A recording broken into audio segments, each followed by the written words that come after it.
Join ForumIAS Academy, trusted by hundreds of toppers, including IAS Rank 1 Shruti Sharma.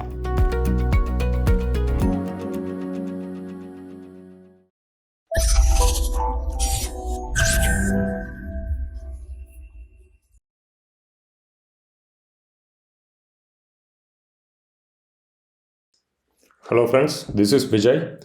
Welcome to ForumIAS Hindu Daily. In our today's news analysis, we are going to see the list of topics in the display. Here, the significance had been given for each and every topic. Today, we will be discussing the topic from science and tech part, then from agriculture part, then from international relation, then from the rules and acts, then it is about the health. Okay, so these are all the topics we are going to discuss today. And here is the first article for you. India suits up for deepest dive at. It is about the NIAT's initiative with respect to the Deep Ocean mission. And this is about the PM note on millets in the Global Millet Conference. And this is the third one. It is all about the UPSC. We will be discussing it in a brief. And this is the fourth one. It is about the same-sex marriage. And here we will be discussing about the arguments in favor of same-sex marriage and arguments which are against the same-sex marriage. And what are the measures we can take forward. And here it is about the Tamil Nadu's initiative about the TB. So in Tamil Nadu, they have been making great strides with respect to the fight against the TB. So the article is all about it. Now let us discuss every article in a very brief way. And this is the first one. India suits up for a deepest dive at. Kindly go through the article. And why in news? The NIAT is set to spearhead some 600 meters dive into the Indian Ocean. Here it had been given. So India's Deep Ocean mission is around the project cost of 4,077 crore. And Matsya 600 will be the vehicle we are going to use for Samudrayan mission. So this is a Samudrayan mission. Matsya 600 will be a vehicle name. Here India will send 3 persons to 600 meter depth in a vehicle called Matsya for exploration of deep sea resources like minerals. Okay, so there they will be exploring the polymagnetic nodules. So the mission acquires huge significance. Apart from that, Matsya 600, it is made up of titanium alloy.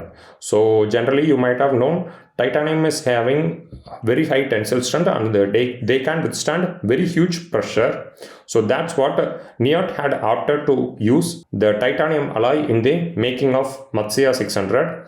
And there actually they have been using several critical components like personal spares, then human support and safety systems, then enclosed spaces, then low density buoyancy modules, then ballast and trim systems. So these are all the modules what they are going to use in Matsya 600. You might have known the vehicle has an endurance of 12 hours during the normal time. In the emergency life support, it can withstand up to 96 hours. So here the ISRO and Indian Institute of Tropical Meteorology and DRDO, they will all actively participate along with the NIAT in making the scheme in a more fruitful way. And the cost, you might have known, I already told you, the cost will be around some 4,077 crore. And here India will be joining the elite club of nations like US, okay, US, France, Japan, Russia, China, and Australia. These are the few countries they are having this capacity to explore the deep sea. So here India is also making several strides to achieve the epitome of the research in the maritime domain. So now let us discuss the next one. It is about the NIAT. So you might have known about the NIAT. In these days, NIAT have been appearing in multiple times in the newspapers.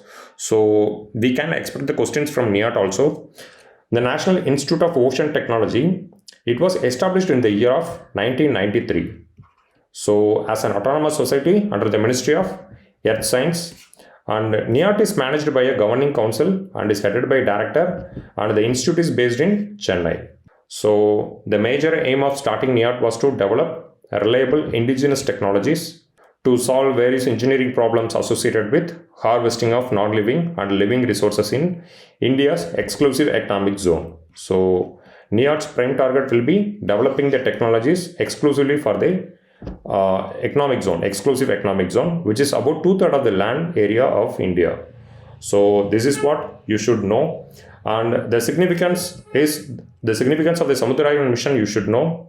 The manned submersible will allow scientific personnel to observe and understand the unexplored deep sea areas by direct interventions. So this is what it is going to make, and it will also boost the central government's ambitious blue economy. So there in the strategic plan, they had shortlisted blue economy as one of the 10 core dimensions of growth. So it is going to amplify the growth what we are expecting from blue economy. Then you might have known India has a unique maritime positions, almost 7,517 kilometers of coastline we are having. Okay, so which is home to 9 coastal states and 1,382 islands. Okay. So this coastal region have been hosting 1,382 islands. So it actually reflects the importance of the maritime to India. For India, with its 3 sides surrounded by the oceans and around 30% of the nation's population living in coastal areas, and the coastal region have been playing a vital role in our economy. So you might have known it have been supporting the nations by the fisheries, aquaculture, then tourism, then livelihood and other blue trades. Okay, here blue trade means the exceptions from the fisheries, aquaculture, tourism and livelihoods. So these are the few things you should know about the significance of the Submarine mission. And now let us discuss about the deep ocean mission. The cost of the mission, as I already told you, it is around 4,077 crores, and the project have been going to implement for a 5-year time period, and it will be implemented in multiple phases. Ministry of Earth Science will be the nodal ministry implementing the multi-institutional ambitious mission. And here you should know this mission, it is going to act as a driver for the country's ambitious blue economy initiatives. Okay, so blue economy is nothing but a sustainable use of ocean resources for economic growth, improved livelihoods, jobs and ocean ecosystem health. Because these days you might have known we are emphasizing more on the carbon sink, right? So to improve the carbon sink in the ocean, we should utilize the resources in a more sustainable way. Then the technology and expertise needed in such missions is now only available with 5 countries.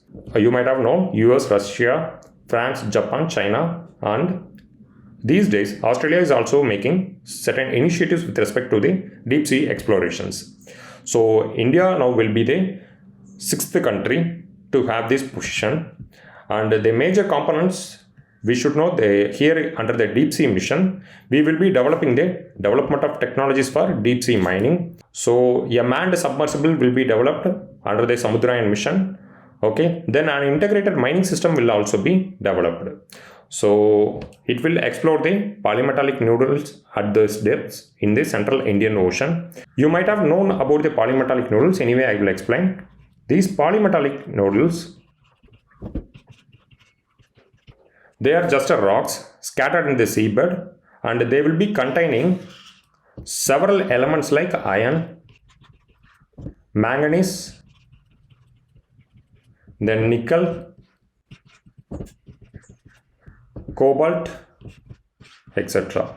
Okay. In the question, they might ask you whether the polymetallic nodules will be having lithium. So lithium and all, it won't present in polymetallic nodules. So that you should know. Then the exploration studies of minerals, it will pave the way for the commercial exploitation in the near future. As and when the commercial exploitation code is evolved by the International Seabed Authority, it is an UN organization, okay, operating under the UN Convention on the Law of Sea. So then the second one, they will be making certain developments with respect to the climate change advisory services. So this is the second component, which entails the developing a suite of observations and models to understand and provide future projections of important climate variables on seasonal to decadal timescales. So they will be providing the weather forecasting and all under this component. Then under the tech innovations for exploration, we will be doing a bioprospecting. Bioprospecting is nothing but a biological prospecting, biological diversity prospecting. Under the biological diversity prospecting, we will be exploring the deep sea flora and fauna, include microbes, and we will be carrying out certain studies on how we can sustainably utilize the deep sea bioresources. Okay. Bioprospecting, which is defined as a systematic and organized search for useful products derived from the bioresources including plants, microorganisms, animals, etc. So that can be developed further for commercialization and overall benefits of the society. So this is the official term of the bioprospecting. And under the deep ocean mission, we will be carrying out the deep ocean survey. Here we will be exploring and we will identifying the potential sites of multimetal hydrothermal sulfides. Okay, so that are all very crucial for our industries. Under the energy and freshwater from the ocean, we will be carrying out certain studies and related engineering designs for offshore ocean thermal energy conversions powered desalination plants. That you might have known in the recent times, the NIOT had installed one desalination plant in the Lakshadweep, okay, which will be consuming very low power compared to the existing desalination plants.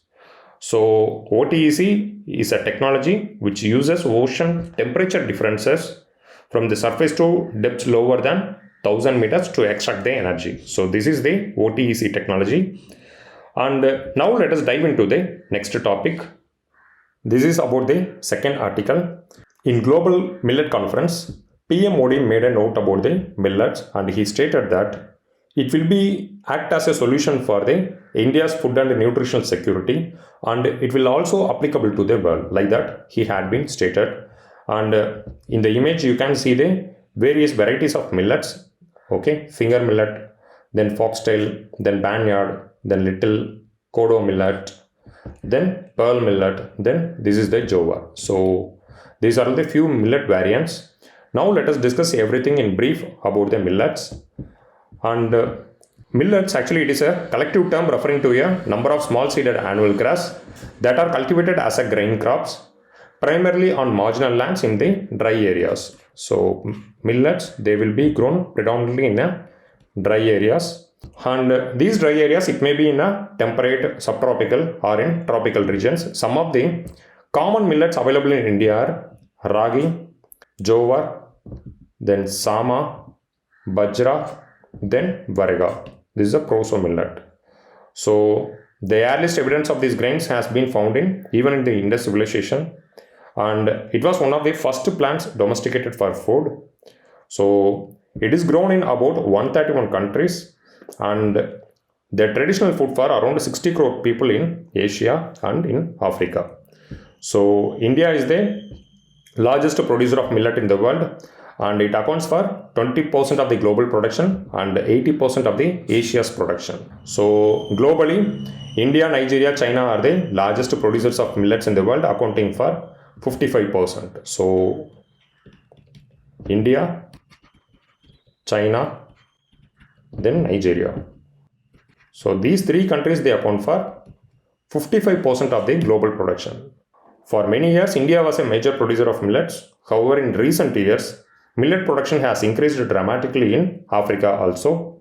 So FAO, you might have known, Food and Agriculture Organization operating under the United Nations, they has declared 2023 as an International Year of Millets.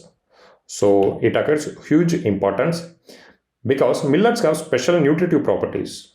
They are very high in protein, dietary fiber, micronutrients and antioxidants. And they are also having some special agronomic characteristics also, like drought resistant, and they are very suitable for semi-arid regions where agriculture is futile. Okay. So in India, generally we are growing two variants of millets. One is major millet and another one is minor millet.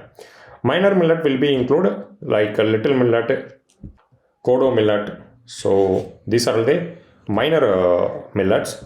And in the major category, we can know the pearl millet is a major category, and foxtail is also in a major category, and finger millet is also in a major millet category. So India's millet revolution is driven by growing awareness of the health and environmental benefits of millets, as well as efforts to revive the traditional agriculture practices and support small-scale farmers. So it has been seen as a solution to countries' dual challenges of improving public health and providing sustainable agriculture. So it is going to promote health and agriculture.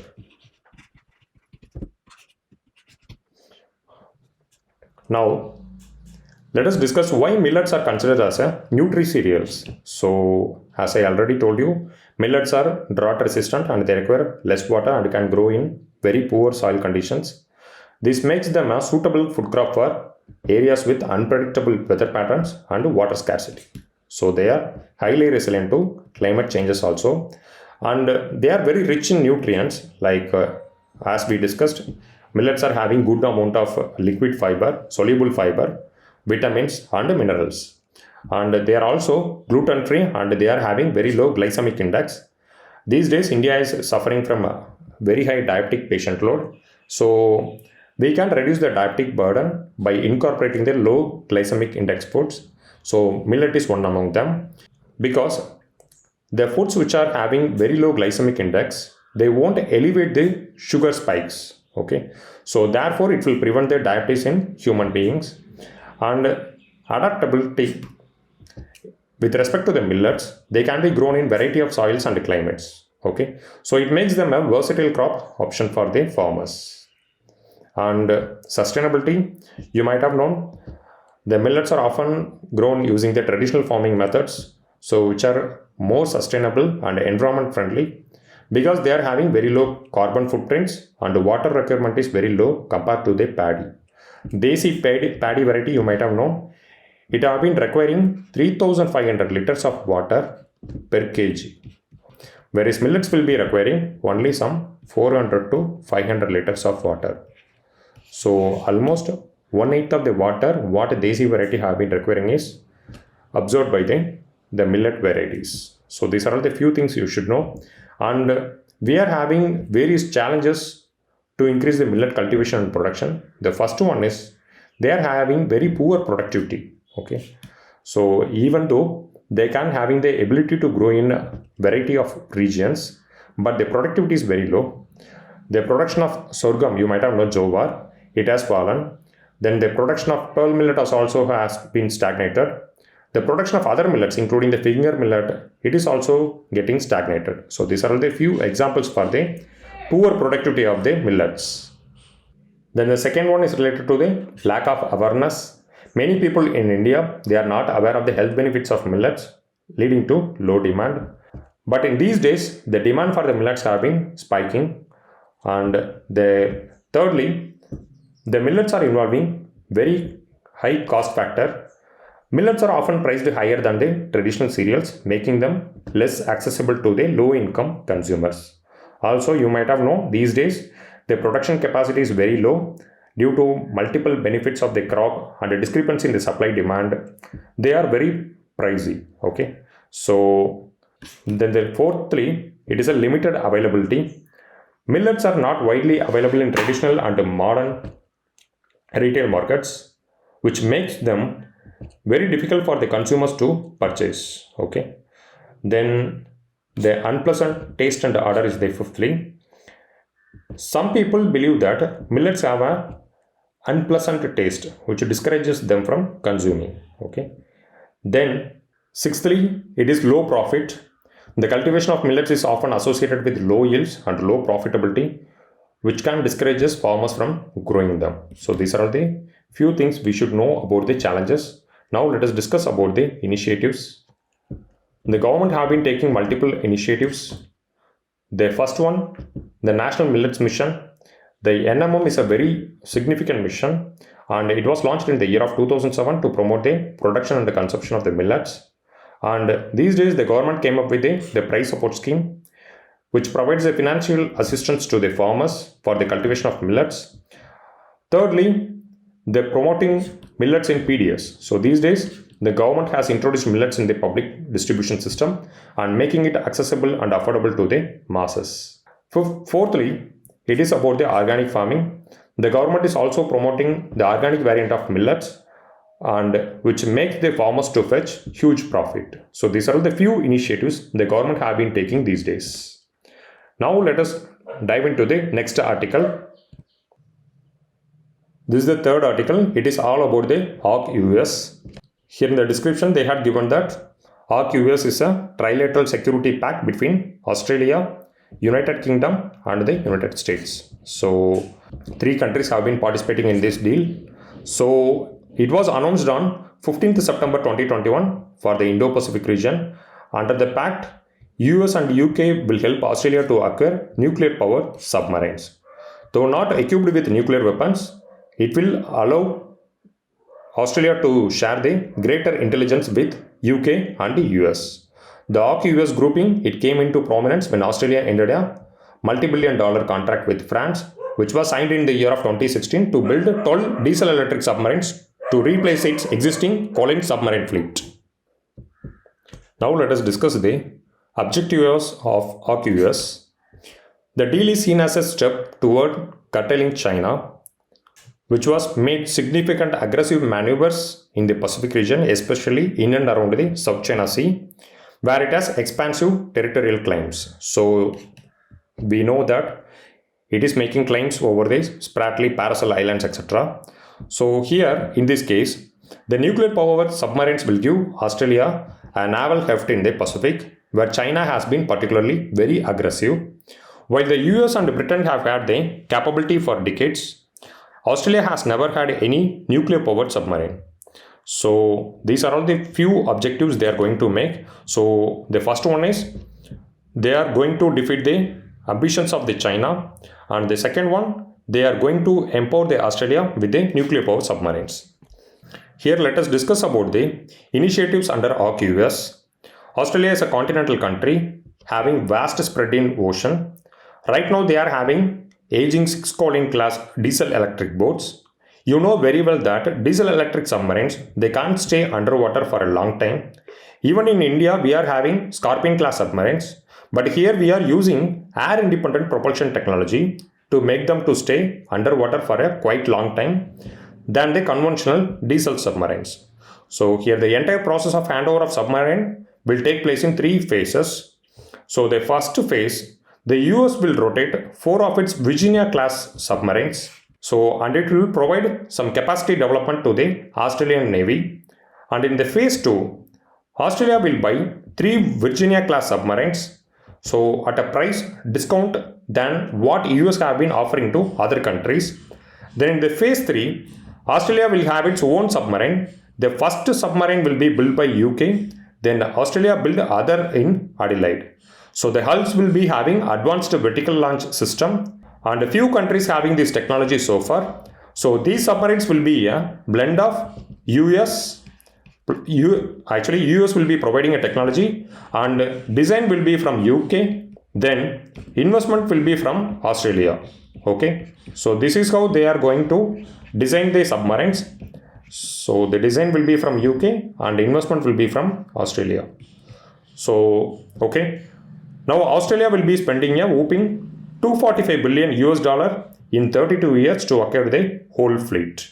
And here we should discuss about the response what these 3 countries got from China and Russia. Both these nations, they raised their voice against the proliferation of nuclear technologies. Even UK and US, they stated that they are not going to transfer any nuke warheads to Australia. China and Russia stated that the enriched uranium getting used in the submarines can be used to build nuclear warheads in the future. So this is their concern. And with respect to the Pacific Ocean, US is invincible since the surrender of Japan in 1945. To counter the Chinese clout in Pacific Ocean, it has been strengthening the capacity of US allies in Pacific Ocean like Philippines, Taiwan, Australia, Japan, etc. And in Guam Island, they are having a naval base, but US need to ensure its presence in the entire Pacific. Therefore, it has been forming the web of protection using its allies and their respected navies. So here, why India should worry? So this is the extra part I had taken for you. India has been placed on the Strategic Trade Authorization list in 2018 after being recognized as a major defense partner in 2016. Despite this, no major technology has been shared with India till now. So this is a concern for India given that Australia is now acquiring one of the most advanced technologies of the US under the aegis of AUKUS. So we should wait and watch how India is going to recalibrate the position with the US and the UK. Okay, so that's it, friends. Now let us dive into the next article. What is India's stand on same-sex marriage? Here, petitioners have been knocking the doors of Apex Court for legalizing the same-sex marriage under the Special Marriage Act because it will provide the benefits to them as like what natural couple had deserved. So, but the center has opposed the same-sex marriage in the Supreme Court, stating that marriage between a biological man and a woman is a holy union. It is a sacrament like that the government have been stating. A bench led by Chief Justice of India, D.Y. Chandrachud, refers the petitions to the Constitutional Bench, which consists of 5 judges of the Supreme Court. The final hearing will be on April 18th. Here we should know what is the stand of government regarding the same-sex marriage. We can use those arguments for against the legalizing same-sex marriage. The government argued that the court had only decriminalized the sexual intercourse between the same-sex persons under the IPC 377. So in its 2018 judgment in the Navtej Singh Johar versus Union of India, so it only decriminalized the same sexual intercourse and it hadn't legitimized this conduct. This is what the government have been stating. The court, while decriminalizing the homosexuality, it didn't accept same-sex marriage as a part of the fundamental right to life and dignity, okay, which was enshrined under the Article 21 of the Constitution. The government also argues that the marriage depends on the customs, rituals, practices, and societal values. So these are all the things which are having the interconnection between the marriage. And the same-sex marriage cannot be compared to a man and a woman living as a family with children born out as the union. So the parliament, it has designed and framed the marriage laws in the country to recognize only the union of man and a woman. This is what the government have been stating. Apart from these things, the registration of marriages of the same-sex persons, it would result in the violation of existing personal laws as well as the codified law provisions. So this is what the government have been stating from their end. Then the Special Marriage Act of 1954, it provides a civil form of marriage for couples who cannot be married under their personal law. So the Special Marriage Act, it hadn't designed for accepting the same-sex marriage like that the government have been stating. Then the government argued that any deviations from this norm can only be made through the legislature and not through the Supreme Court. So these are all the arguments have been putting forward by government in the Apex Court.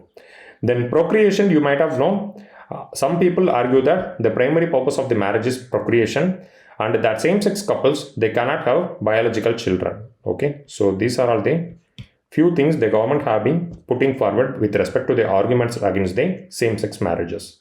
Therefore, they believe that the same-sex marriage should not be allowed because it goes against the natural order of things. And here we should know certain legal issues are also there. Because allowing the same-sex marriage, it will create certain legal problems like inheritance, then tax, then property-related issues. These and all will be coming up. So these are all the few reasons which have been putting forward by the government against the same-sex marriage. Then arguments in favor of the same-sex marriage. So the proponents of the same-sex marriage, they have been putting forward certain statements and they are stating that under Article 14, equal rights and protection under the Article 14 should be provided to each and every citizens like that they have been arguing. All individuals, regardless of their sexual orientation, they have the right to marry and form a family. And same-sex couples should have the same legal rights and protections as opposite sex couples. Like that, they have been arguing.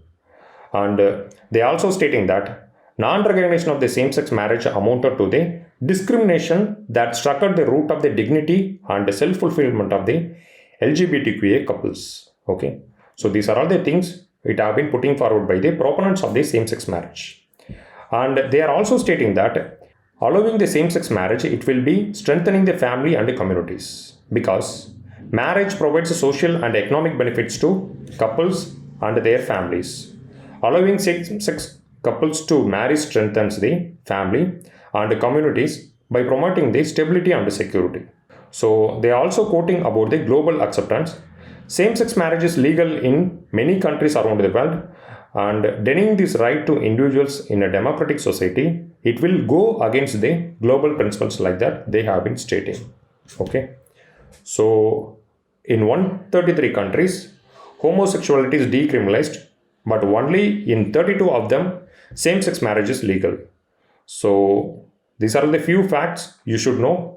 Then with respect to the measures, there are certain international obligations are there because India is a signatory to various international human rights treaties and conventions which require it to protect the rights of all individuals including the LGBTQ community. So these are the firstly we should know. Secondly, Indian landscape is culturally very sensitive. So any legislative or judicial decisions on the same-sex marriage, it must consider the cultural sensitivities of the different communities while also ensuring that the fundamental rights of the individuals are protected. Then the social acceptance and educations. Okay, so here we should know India still has a long way to go in terms of the social acceptance of the LGBTQ community. So for that, education and awareness campaigns should be developed to promote the acceptance and understanding of the heterosexuality. Then same-sex marriages should be considered on table. Okay, so this is how the few measures we can put forward in the answer writing. Now let us discuss the last part. Tamil Nadu's novel initiative results in reduced TB deaths. The deaths within 2 months of TB diagnosis, early TB deaths have reduced from more than 600 in April 2022 to less than 350 in December 2022. So Tamil Nadu, it have been making great strides in TB related deaths due to the special scheme TNKET. Kasanoi Illada Tamilagam, like that they have devised the name for the scheme, and the foundation of this treatment protocol is differentiated TB care. So they have been devising the protocols based on the severity of the disease. So generally preliminary assessments will take more time, but here in this project, the ICMR, the National Institute of Epidemiology, which is spearheading the TNKET along with the state TB cell. So they have been doing the preliminary assessment based on just 3 conditions. Okay. So very severe undernutrition is one of the parameter.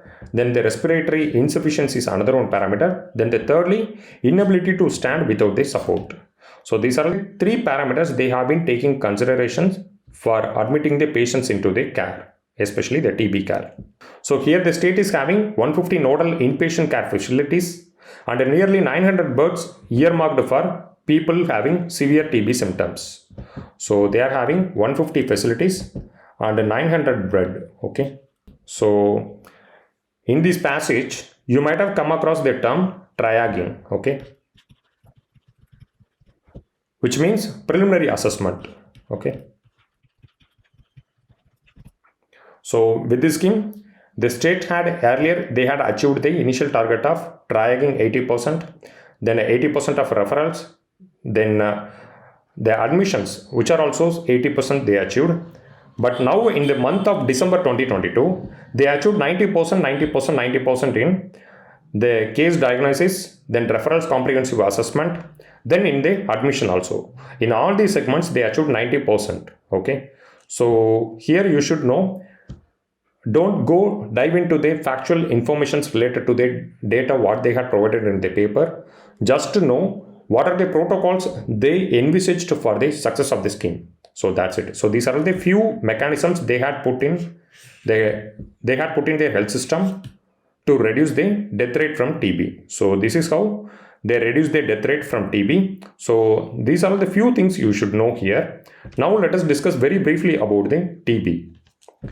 So TB, it is a very ancient disease and it has been documented to have existed in Egypt as early as 3000 BC. So TB is caused by a bacterium called Mycobacterium tuberculosis, and which is highly contagious, and it belongs to the Mycobacteriaceae family consisting of about 200 strains. So some of the mycobacteria cause diseases like TB and leprosy in humans, and they can also infect a wide range of animals also.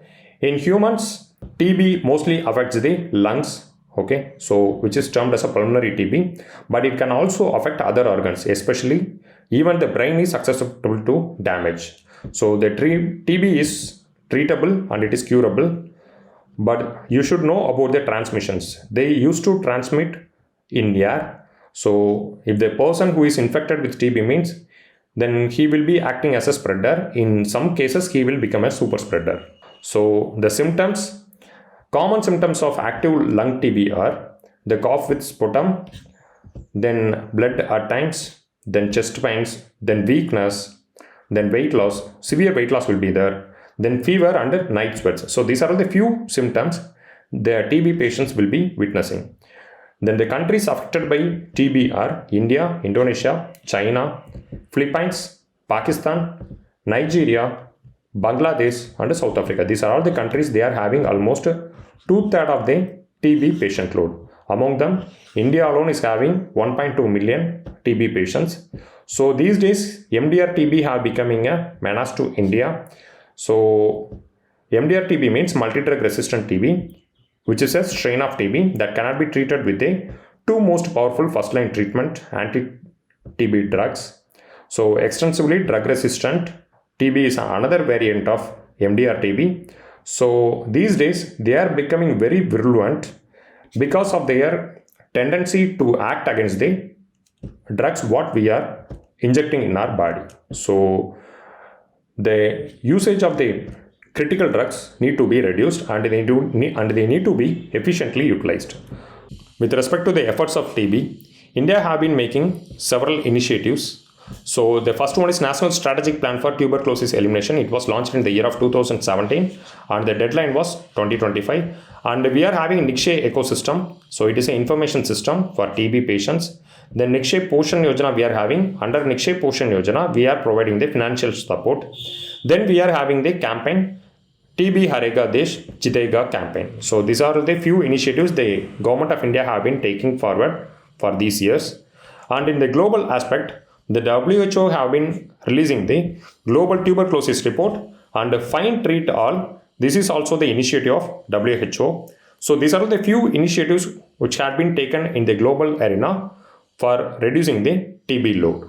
Now let us discuss the preliminary part. The Nikshay portal recently appeared in news is related to the which of the following like that they had given, and it is not related to the HIV patients. And in the previous article we had discussed about the TB, right? So the Nikshay portal and the Nikshay Poshan Yojana, it is all related to the TB. The answer option 3 is the right one. So it is a database for TB patients. Then the second one, consider the following statements about the Submarines mission. It is India's first manned ocean mission, and NIAT is implementing agency for the mission. So these are the two statements they had given. Under the Submarines mission, we will be launching the Matsya 600 vehicle. So it is a underwater vehicle. It will be exploring the deep sea up to 6,000 meters. Okay. So the NIAT have been spearheading the mission. So both the statements are right. The answer option C is the right one for the question number 2. And with reference to the TB, again, the question is related to the TB. Consider the following statements. Because with respect to the UPSC and same-sex marriages, we had discussed multiple preliminary questions. That's what I had taken. I hadn't taken any questions on those topics. And the first topic is, it is caused by the Mycobacterium tuberculosis. It is the right one. Then it is a highly contagious disease. Okay, so it is communicable disease. And India has launched the Nikshay Poshan Yojana. It is a direct benefit transfer scheme for TB patients. So through the Nikshay Poshan Yojana, the government will be transferring the monetary benefits to the patients. It will aid them to recover from the disease. So all these three statements are right. The answer option D is the right one for question number 3. That's it, friends. Let me catch you in another analysis. Thank you for your patience. Bye.